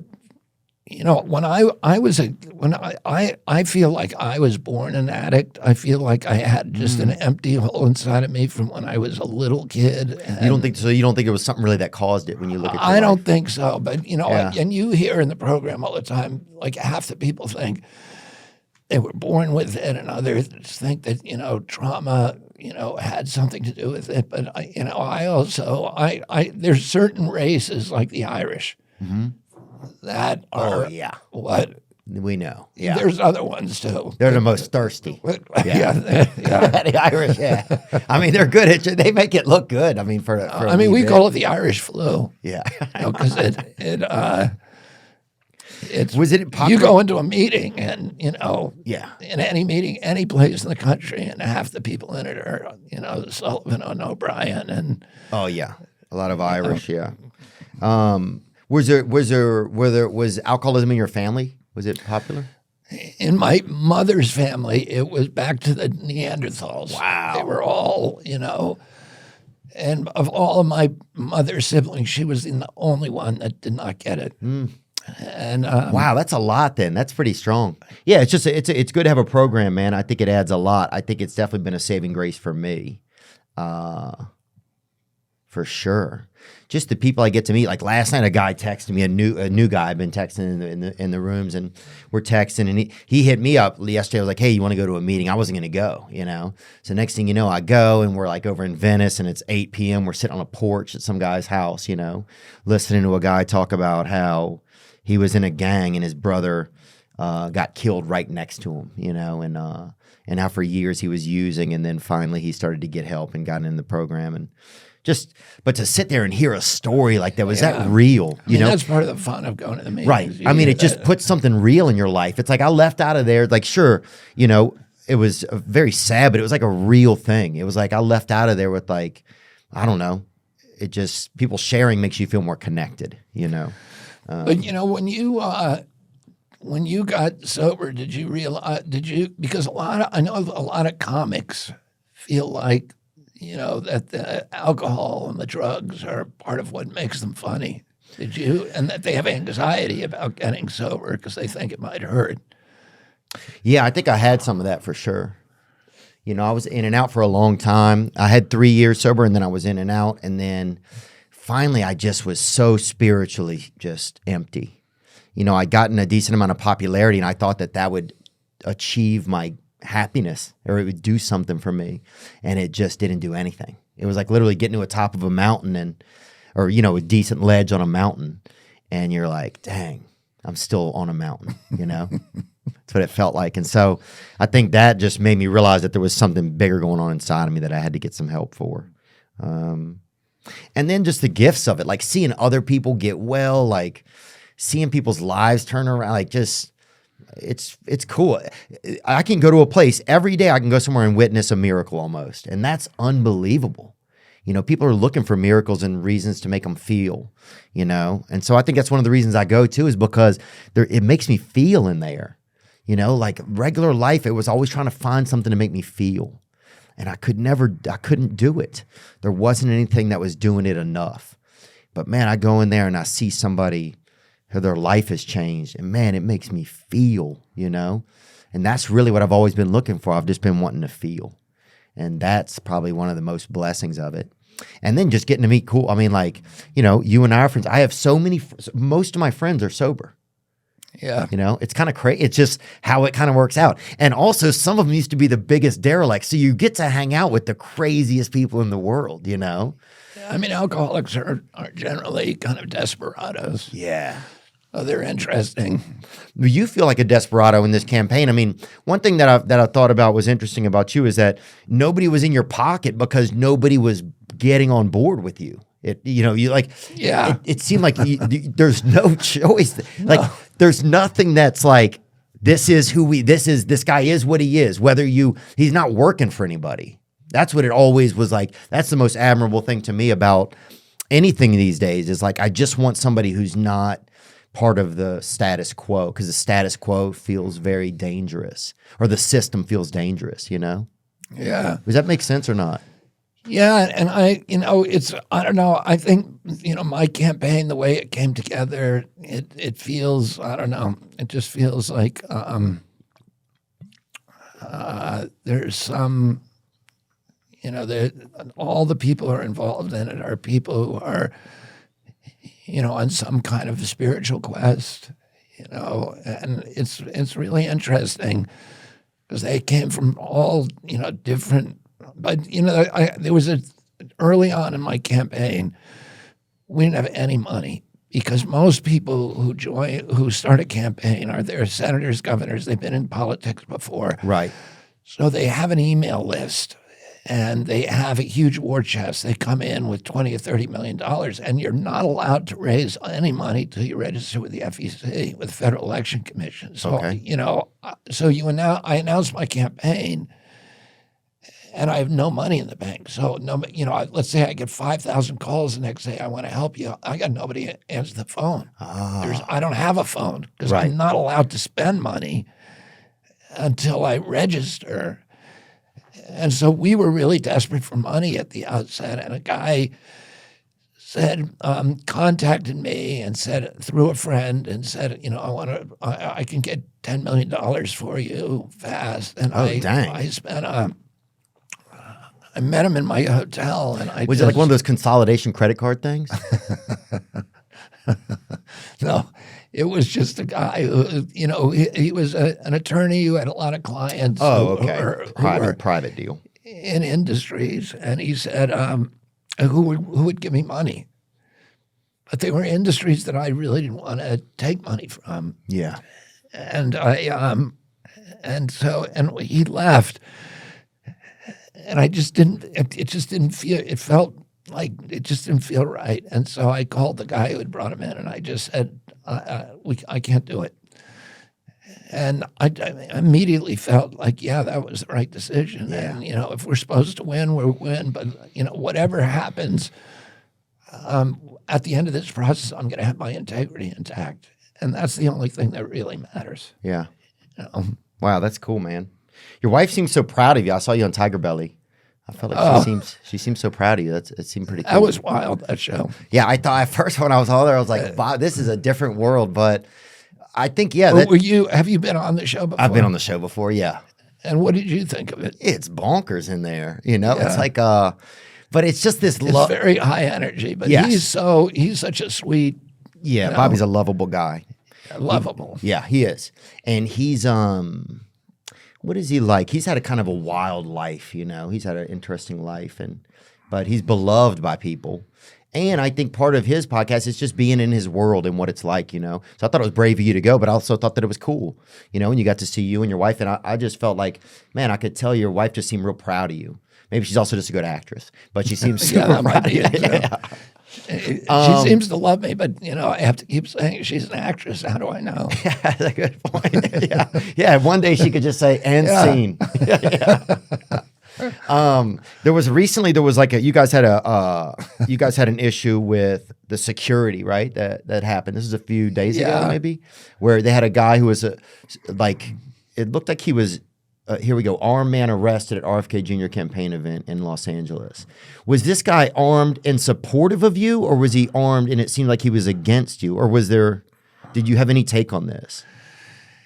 He showed up and he asked, he was wearing a U.S. Marshal badge. You can see it in some of he was wearing a lanyard. You can see the lanyard around his neck there. And at the end of that is a badge that identified him as a U.S. Marshal. Mm-hmm. And then he had a federal ID on his belt. Okay. You can see there. Yeah. Right? He has some other kind of badge on his belt, and you see the badge around his neck. Mm-hmm. And that was determined to be fake. And somebody from my Gavin Becker Associates, which is doing my security, they won't. The White House will not give me Secret Service protection. So I've retained this group that's the premier security group in the country, and they and one of their guys looked at that badge and said that's too shiny. Wow. It's not a real badge. Yeah. And so then he called somebody else who was armed, and the two of them cornered him, and then they called the police, and they kept him in the corner. They didn't want to grab him because they didn't want to start a shootout. And they could see that he had shoulder holsters on. Jeepers. And so then the police came and arrested me. He was asking for me. He was looking for me. And he had two shoulder holsters that were fully loaded pistols, and then you can see that badge on his hip. Yeah, he's badged up, huh? Yeah, and then he also had a backpack that had another weapon in it, another gun, like a sword. He also had knives on him. Oh, man. And he had a lot of extra magazines filled with ammunition. So he said afterwards, apparently his brother said, he heard there was a job opening for security, but you don't go to a job opening for security with all those magazines and guns and knives and 2-3 pistols. His brother who brought him there also was like an armory. So Right. they had a whole car filled with weapons. Wow, So I have no idea. I don't know what he was looking for, but I'll tell you what. The thing that you should do is go on his YouTube. I mean, his TikTok. Yeah. He has a TikTok site that he just opened, so he only has one TikTok video on it, and it's of him just before he comes to see me. Really? Yeah. Let's see and that if you can find it. Nick will find it. it is. Yeah, some people want to show up at the end of that thing, he says something to the effect of, "I'm going out to do a job right now, and if I don't come back, if I don't come back, report to your commander, Donald J. Trump, your commander in chief." So it's a very kind of okay. Well, you want to watch this? It's about a minute. Yeah. It's worth watching. Let's watch it. You got to turn the sound up. Oh shit, big homie Zorro over here. I think this is his brother talking to him. I needed to see. More like God's gangster. Shit, I hear you're the man with the plan. What's the word? I got it all. Actually, there's too much to tell you right now. So I want you guys to go over to Rumble. Check out Icons 2020. Sarge. I will be speaking with him. And Alex Collier. You're not retiring, homie. You didn't fucking ask me, dog. I need you, sport. Okay, so this guy's not doing well, huh? No. Yeah, My name is this guy ain't Adrian doing well. Paul And this could also be an advertisement for Rumble. First name, not even joking, it really could be. A-V-R-I-A-N. I would see him go to something like this. Okay, I think I've seen enough, but yeah, I get it. So this guy's like, yeah. I Last don't- name, A-I-S. In the end, he does this little, kind of. Let's see the end. Can we see the end? Suicide by police. Yeah, show the last, I don't know, 10 seconds. There we go. If I don't make it back, call the fucking president, your commander-in-chief, Donald J. Trump. And where's he going? I didn't even see a door over there when it was a wide shot. So that's the weird part of you just walking just over by some tool chests. Wow. I mean, look, dude, just So I don't know. I don't know. 'cause, y'all don't have the best track record with No. You mean the family? Yeah, I don't want to say that, but yeah, I mean, I shouldn't have said it like that, but it's like, is it more scary? But you can't live in fear. What are you going to do? I'm not going to live in fear. Yeah, Yeah. It is what it is, and but the White House should definitely be giving me Secret Service. Well, can you save your receipts, and if you get in there, can you get reimbursed or not? What? Can you? No. Oh, yeah. And I think that's what they're up to. That they want to bleed me white, essentially, from money perspective. But I'm the first candidate in history that has requested Secret Service protection they haven't given to. But do they give it to you this early? Because I read somewhere that they don't. Here's what, because the press has been dishonest about this. You're entitled to it. They have to give it to you 120 days out from before the general election. If what? What circumstances? They to all candidates, 120 days out. Okay. You have to have a certain polling number, but I've surpassed all the thresholds by far. Okay. So, but like my Uncle Teddy was given Secret Service protection 551 days out. But he was also he was like a lifelong politician. Oh, he was a politician, but he wasn't even running for president. He was talking about running for president against a president in his own party like me, Carter. But Carter said, you better protect him right away. Right. And even though he hadn't officially declared they gave him Secret Service protection, Obama got it 450 days out. John McCain got it 400 or 500 days out. I think I'm like 300 days out now. Jesse Jackson got it, Shirley Chisholm. You go down, there's probably 30 of them who've all gotten it long before the 120 days. Okay. And I get, we gave them a 68-page. Yeah, I remember reading about that. And why you should have it? Yeah, because I get death threats all the time. And, I had a mentally ill person break into my house a month ago and make it to the second floor. No, are you at your house? Yeah. So, oh my God. I mean, so they should, you would think that the president would, Yeah, don't if you know Biden, can't you just ask him? well, we're not on talking terms at the moment. Okay. Damn, that's a bummer. Yeah, because you think you'd be able to hit him up and be like, Joey, Yeah. I'll trade you an ice cream for a couple of front door goons, You know what I'm saying? A couple of sharpshooters, dude. I bet you send him a box of mint chocolate chip, buddy, you'll get whatever you want. You think? Yeah, it could be. I mean, I think every man loves to have a dessert. Do you think that Donald Trump will legally be allowed to run in the election? Yeah, I don't think they can stop him from running, even if he was in jail. Yeah. He's still entitled to run because there's only, the Constitution. The Constitution says there's only 3 things that you got to do to be. You have to be a citizen, you have to be born here, and you have to be over 35 years of age. Okay. And that's it.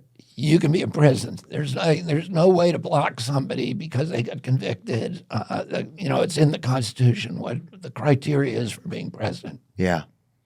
It's funny because I feel like some people like Trump because he just wasn't a politician, He could have been anybody. He could have been a Fraggle.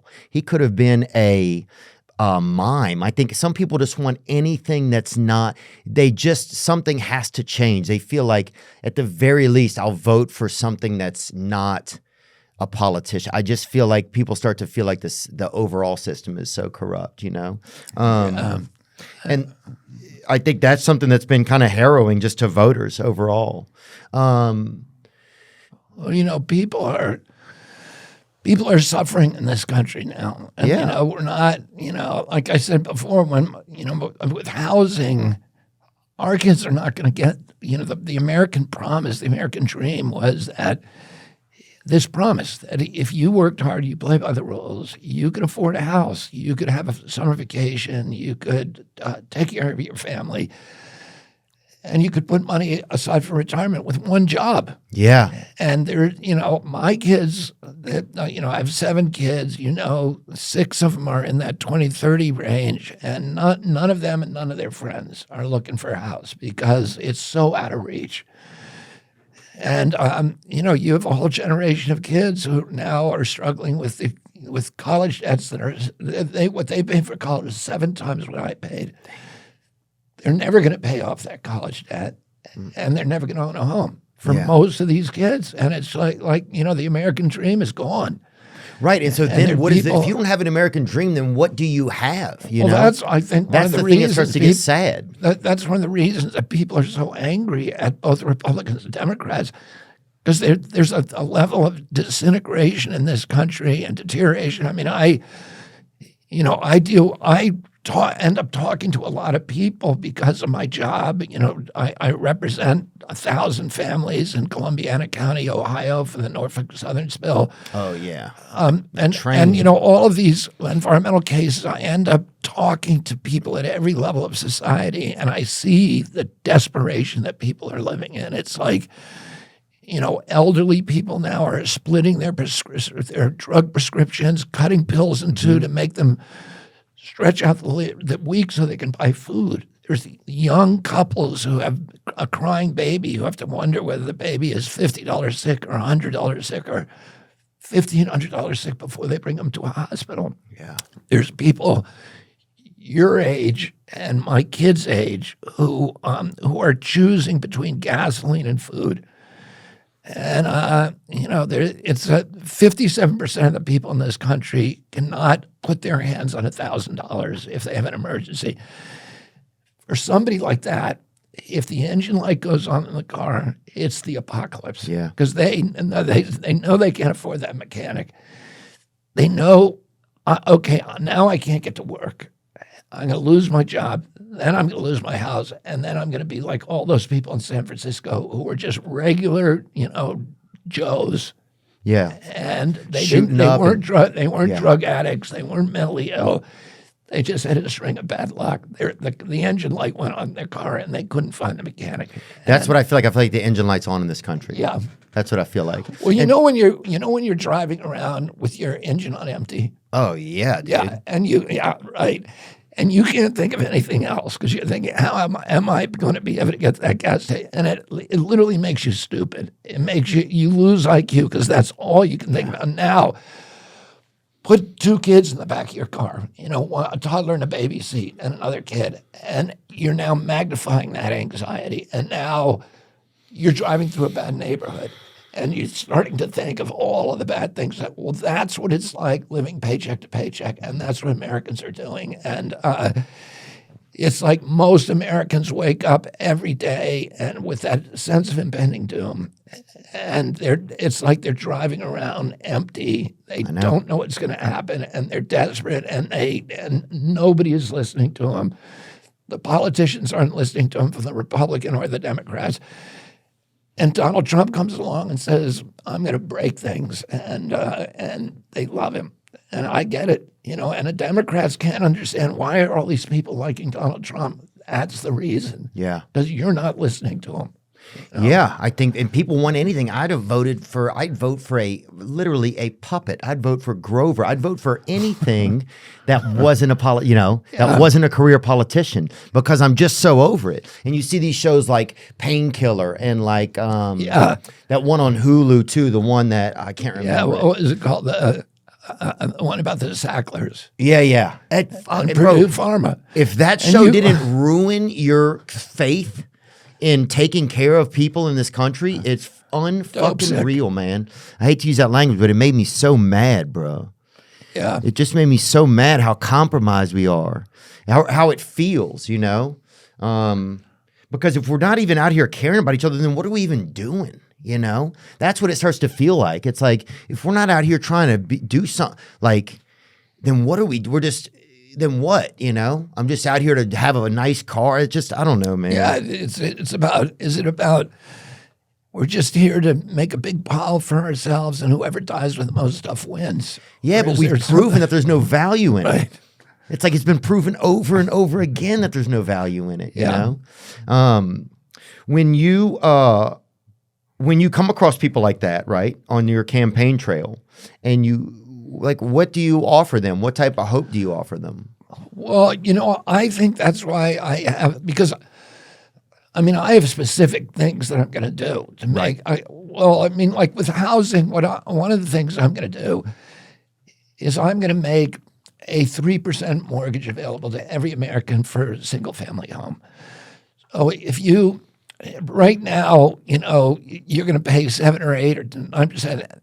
I'm going to cut that down so your mortgage for the average home, $215,000 or $400,000 is $1,000 a month, which people can afford, and it's going to allow you to compete and your kids to compete with BlackRock. I'm going to change the tax code to make it more difficult for them to buy up all the single-family homes, which is not good for democracy, not good for our country. If you have a rich uncle, you can get who will co-sign your mortgage.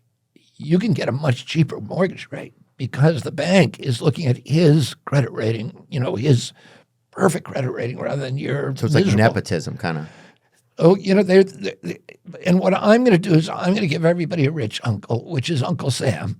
I'm going to get the U.S. government to co-sign your mortgage. Now, if you default, and the government owns your house, so no foul, no loss.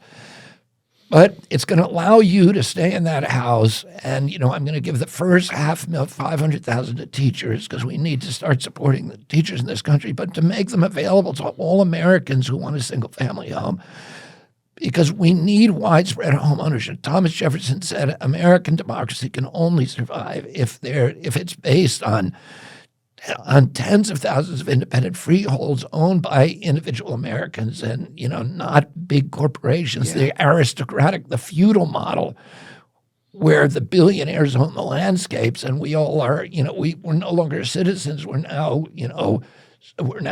subjects. We're not, we're serfs in our own country. Yeah, that's what it feels like. It feels like we're subjects and the lords won't even tell us who they are. Yeah, exactly. That's the sickest part. At least show your fucking face, At least let me know who's, it's like, That's what it feels like a lot of times. I know you went and visited the border. We had a Border Patrol security. We had a gentleman on here who was the head of the Border Patrol. Chris Clem. No, this guy, he had retired, Roy Villarreal. Okay. He came on here, this is 2 years ago, and he was talking about one of the biggest issues that he was noticing at the border. This was in Arizona, that was his jurisdiction, was that people were getting, the legislative branches weren't working well. So like they would arrest people, but they weren't prosecuting them. So they would get just the same people back over and over again. So it seemed like such a goose chase.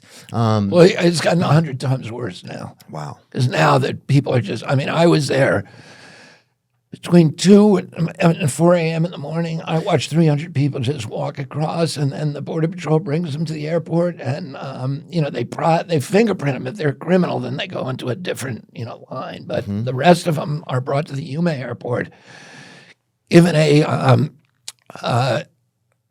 ticket to any place they want to go in the United States, and then we pay for it if they don't have the money for it.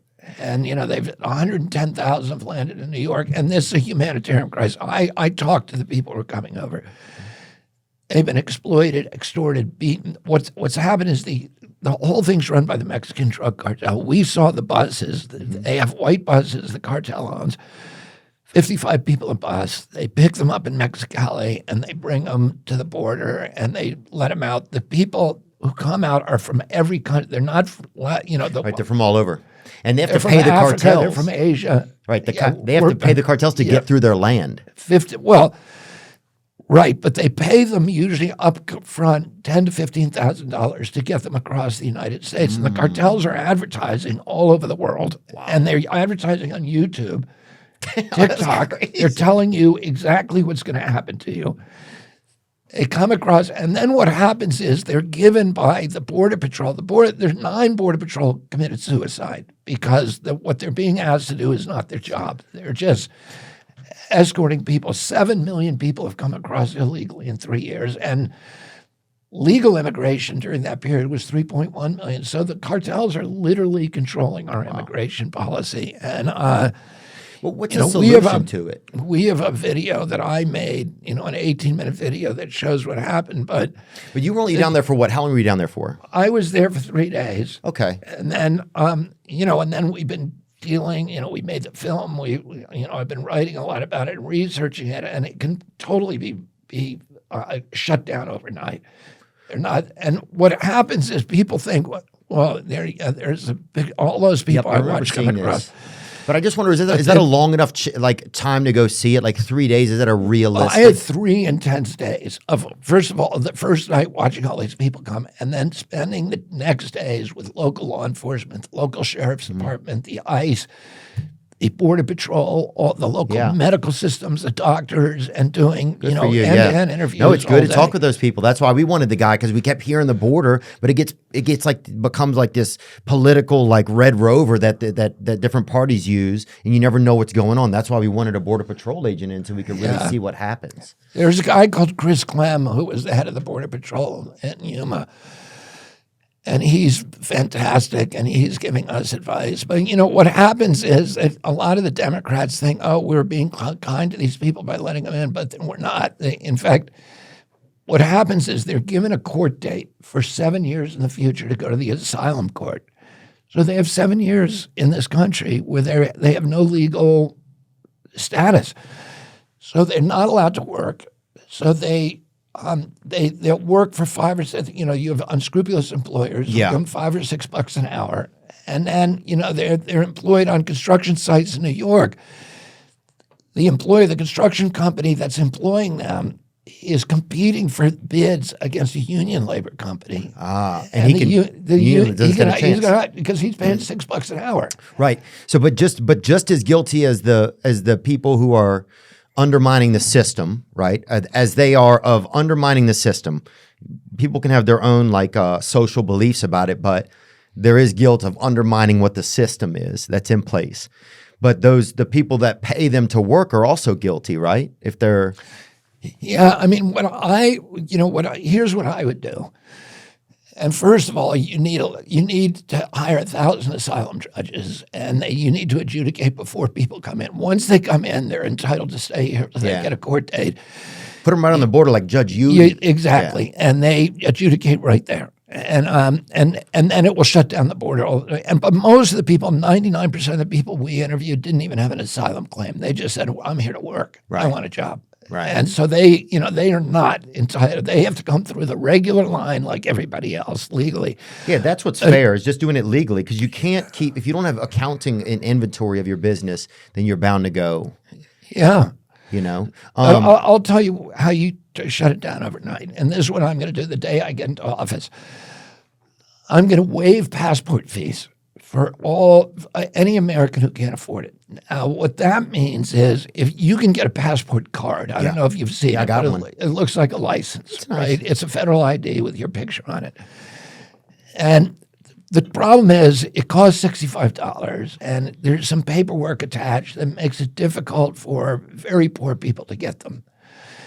And so there's a lot of people in our country who are poor, particularly in cities, who don't drive cars. They don't have a driver's license. They have no government-issued ID. Now, if you don't have a government-issued ID, you're a second-class citizen. You cannot open a bank account, which means you're using, the paycheck, companies that take 10% of your Social Security check to cash your check. You can't get on an airplane. You can't stay at a hotel. You can't visit your kids at school.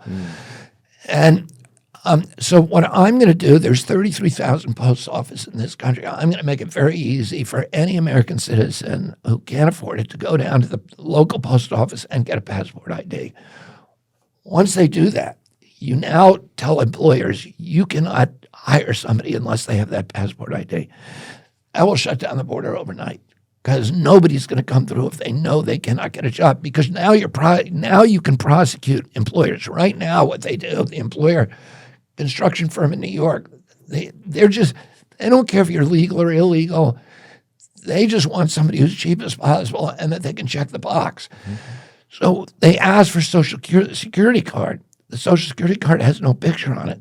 They're easily fabricated, and they're passed down from person to person. Oh, yeah, those things are nuts. Right. And so you can't put the employer in jail because he says, hey, I got a Social Security card. But now you're telling the employer, it's illegal for the employer to do it. Right. And now you're saying you got to have a passport card or you're going to jail. Okay. At that point, all illegal employment dries up overnight. Nobody is going to employ somebody with the risk of going to prison. And one other thing it'll do is that it will solve a lot of the anxieties that people have, Republicans particularly, about voting. Because they say, these people are coming in and they're voting. People are voting without ID and they're double voting. They're committing voting fraud. Well, now everybody has an ID and you can't have any of that kind of voting fraud. And the Democrats support it. I mean, the Democrats will support it, although Biden won't sign this bill. But the big civil rights leaders like Andy Young, Al Sharpton are all behind this idea. So we can solve all these problems and the anxieties and the debate about the voting system and whether you need ID or not to vote. Right now, Democrats oppose ID laws, and the reason they oppose it is they say if you force people to show an ID, you're disenfranchising a lot of students who don't have driver's license.